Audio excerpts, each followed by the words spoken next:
So let's talk about what I've been working on in November.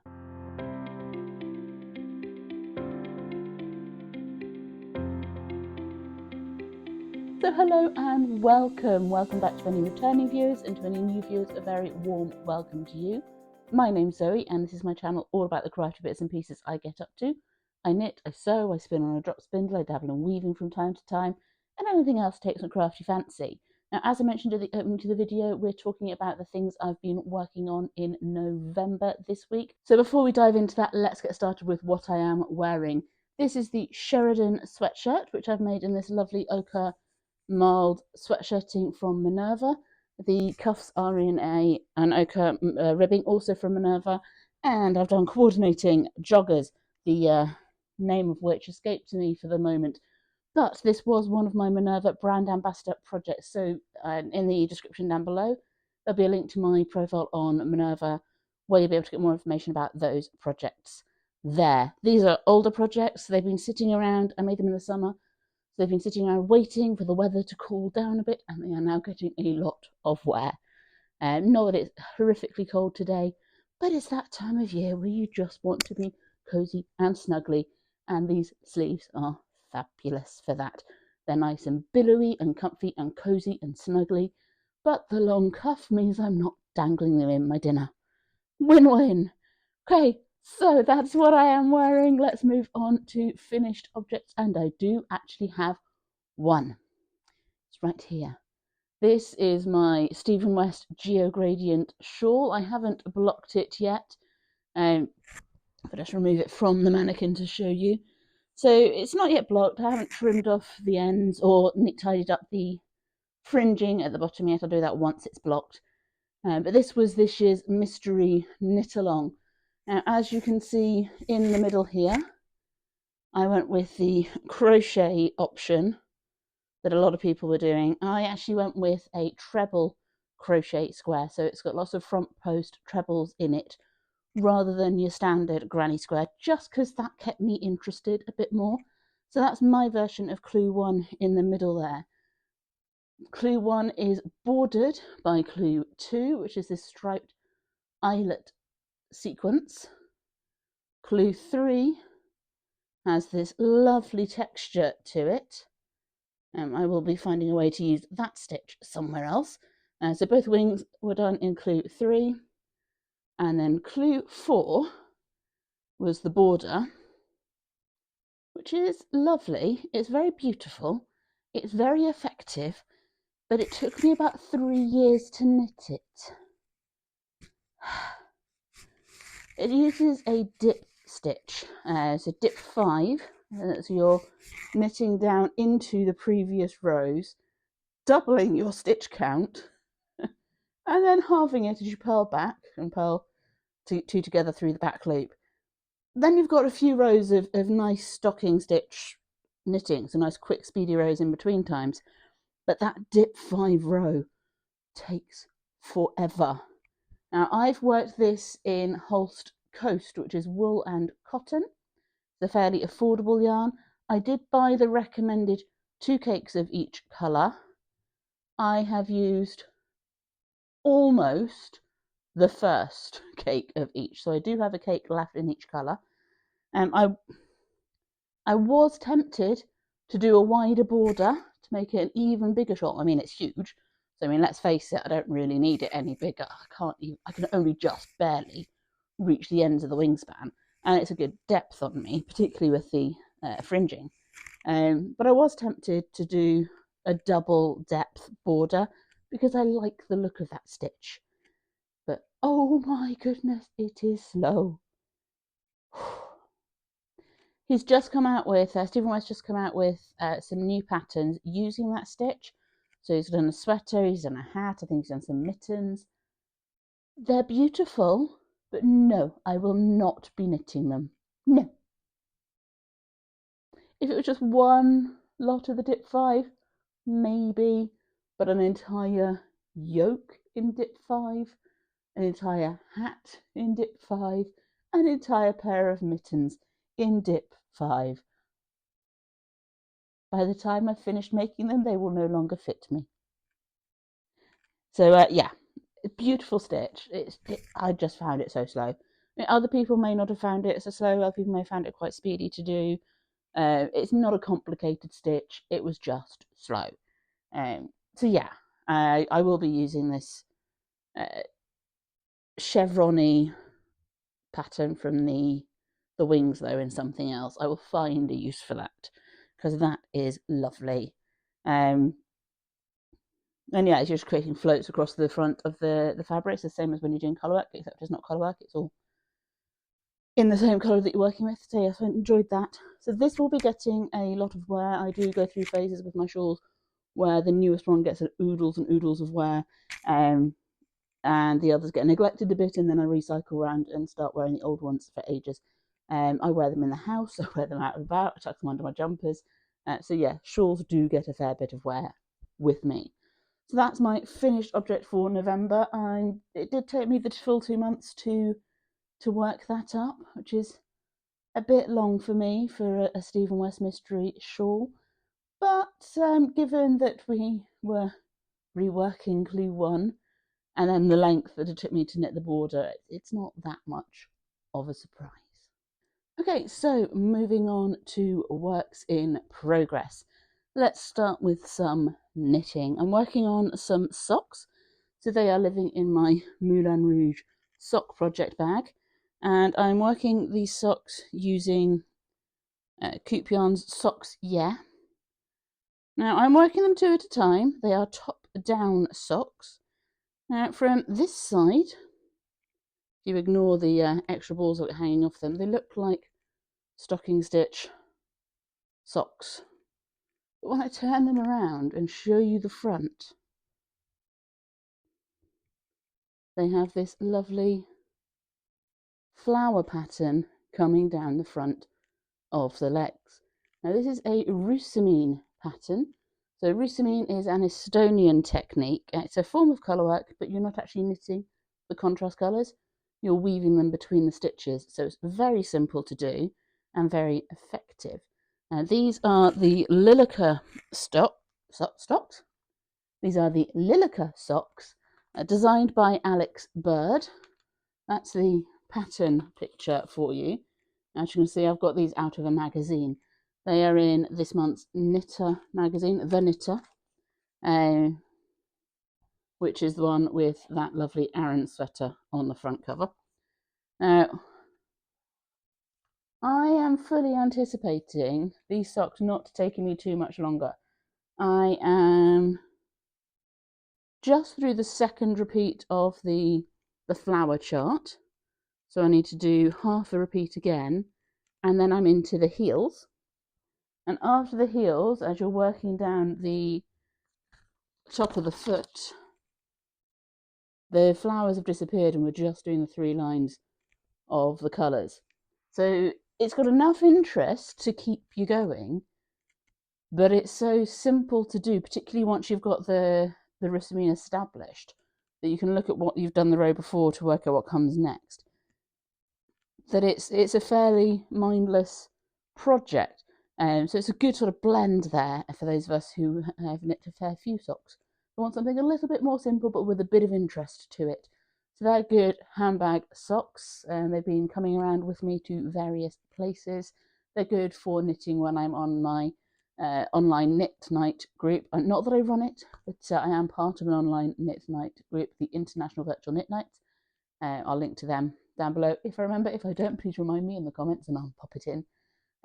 So we meet online through Zoom. We've been doing that since before it was cool.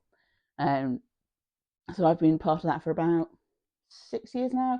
Not long after I started this channel, I joined. So there's people from all over the world on that. But you don't want complicated projects necessarily whilst you're chatting with people in all different time zones and trying to work out what the differences between American biscuits and British biscuits are and that kind of thing. So yeah, they're a good project for that kind of thing. So they're going to get knit on. I would anticipate them being finished in the next couple of weeks, maybe. They're not going to be one of my priority projects over the next month. I'll get onto that a little bit more in a second. The next work in progress I have to show you, let's talk about this one that's on my visitor today. She is normally taller than this. I've dropped her down so that she's in frame. So these are the Riley overalls. This is the back legs, that's the front legs. I've got them pinned on the mannequin at the moment so that they're not getting all scrunched up in a tray. So this is a basic dungaree pattern. I say basic, there's a lot of stitching that goes into dungarees, lots of top stitching, lots of double rows of top stitching. Would it have been easier, quicker and neater to have done it with a twin needle? Yes, it would. Did I use a twin needle? No. Did I forget that I had one the right width? Possibly. So these are coming along nicely. They are taking a lot longer than I anticipated, but I find that's quite often the way with sewing projects.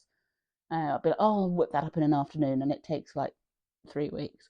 So I've done, I think, the bulk of the slow stuff.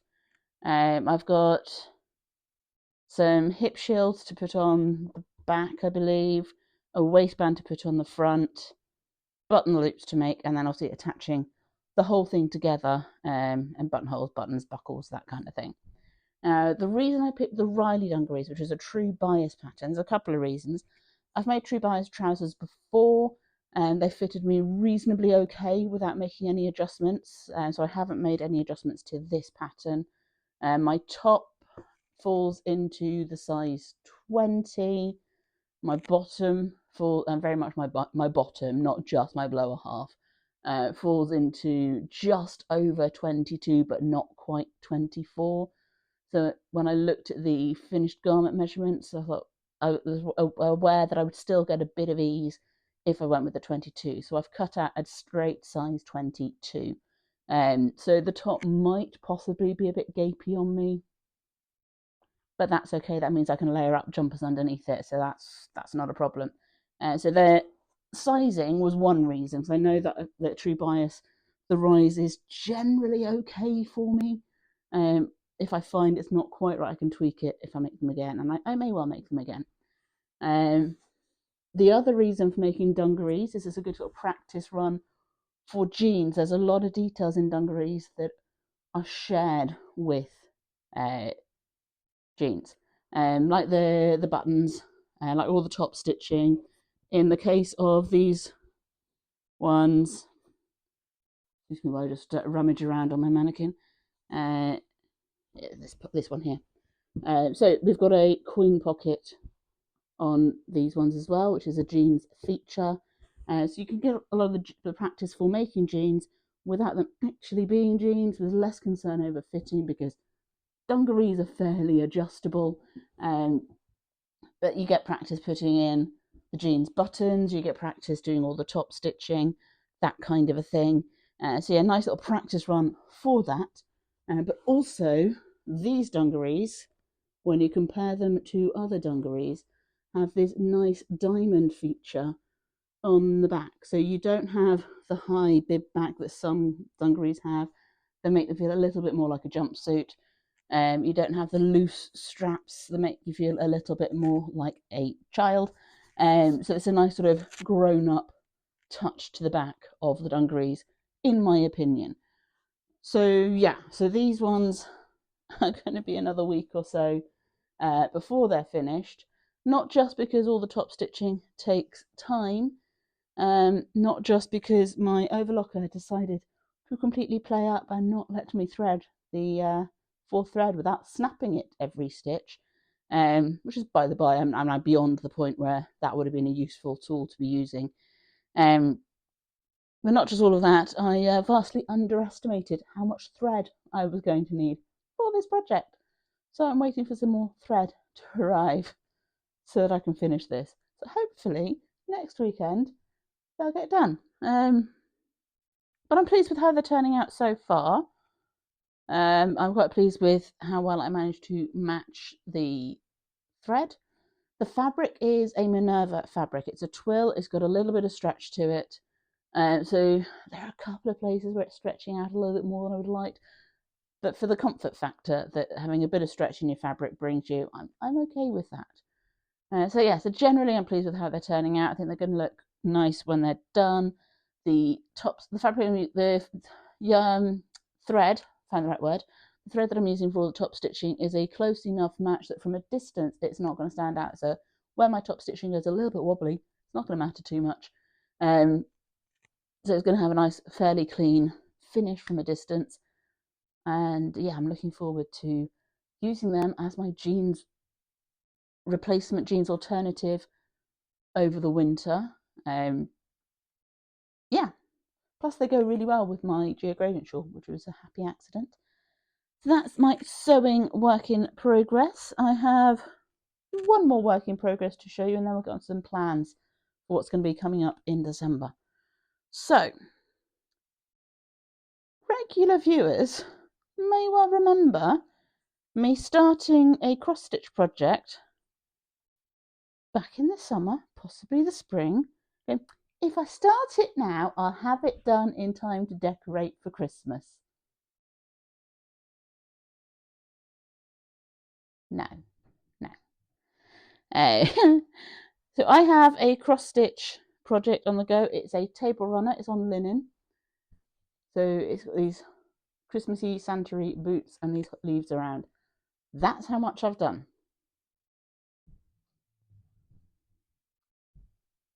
I've got a week until I'll be putting up the tree and decorating for Christmas, because I decorate the 1st of December.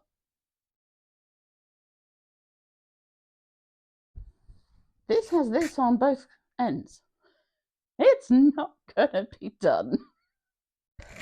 You never know, I might manage to get it done before the end of the Christmas season, before 12th night, when I take my decorations down. Then it can go in the Christmas box. So I did with my little quick projects from last year's Advent that my stepmom made me. Got them made up in time for 12th night, and they are in with the Christmas decorations waiting to come out next week. But this is not going to be on the table in time for certainly the start of December. You never know, maybe by the end, but I wouldn't hold your breath. It might be done by next year. It's a nice project. It is an easy stitch, but it's all because it's all printed onto the fabric in water soluble ink. You don't have to think about where you're putting your crosses. You don't have to count the threads or anything. The trouble I'm having is looking at the chart, because it's one chart that you repeat on both ends, and I haven't got it digitalized. I've got it on paper. Working out which color is going on which cross, particularly when the colors are very close in color. So all of these yellows, there's a lot of similarities in the yellows, and all the reds, so there's a lot of similarities there. I haven't even got to the greens yet. So I can only really do it in the daylight. So that does limit when I'm working on it. But yeah, we'll keep picking away at that. We'll see if I can manage to work on it enough to get it done to be packed away with this year's Christmas decorations. But failing that, it'll be ready for next year. So that kit, if you are interested, is the Vivaco. Excuse the rustling. So it's using DMC threads. It's a Vivaco pattern. That's what the kit looks like. I'm doing the runner version. They also do a square tablecloth version. The idea is once you finish stitching it, you wash it, or the ink disappears, and then you have your tablecloth. So yeah, again, fairly mindless. I just have to do it in the daylight. So plans for December. As I say, it's a week to go now before December starts, which means it is a Vlogmas. And yes, I will be doing a Vlogmas this year. How often it comes to you remains to be seen. It will be somewhere between daily and a couple of times a week.